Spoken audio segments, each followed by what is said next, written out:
आइए एक नजर डालते हैं झांसी की रानी लक्ष्मीबाई पर। तो रानी लक्ष्मीबाई कौन थी?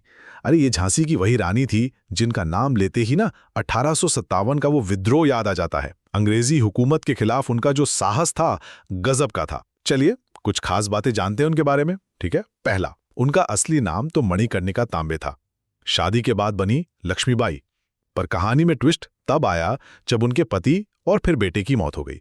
उन्होंने दामोदर राव को गोद लिया, लेकिन अंग्रेज उन्होंने उसे वारिस मानने से साफ इनकार कर दिया। वजह वही लॉर्ड डलहौजी की बदनाम डॉक्ट्रिन ऑफ लैप्स नीति। नतीजा यह हुआ कि मार्च 1854 में झांसी अंग्रेजों के हाथ में चली गई। रानी की एक न सुनी गई। अच्छा, फिर दूसरा पॉइंट, 1857 का विद्रोह।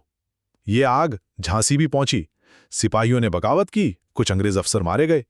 अब यहां एक सवाल है, क्या रानी का इसमें हाथ था? देखिए, इस पर आज भी बात होती है, पक्का कुछ नहीं कह सकते। पर हां, यह जरूर हुआ कि उन्होंने झांसी का शासन संभाला, अपनी सेना बनाई और हां, आसपास के राज्यों के हमलों से राज्य को बचाया भी। धीरे धीरे अंग्रेज उन्हें अपना दुश्मन मानने लगे थे। और तीसरा, अब लड़ाई आमने सामने की थी। मार्च 1858 जनरल ह्यू रोज की फौज ने झांसी घेर ली।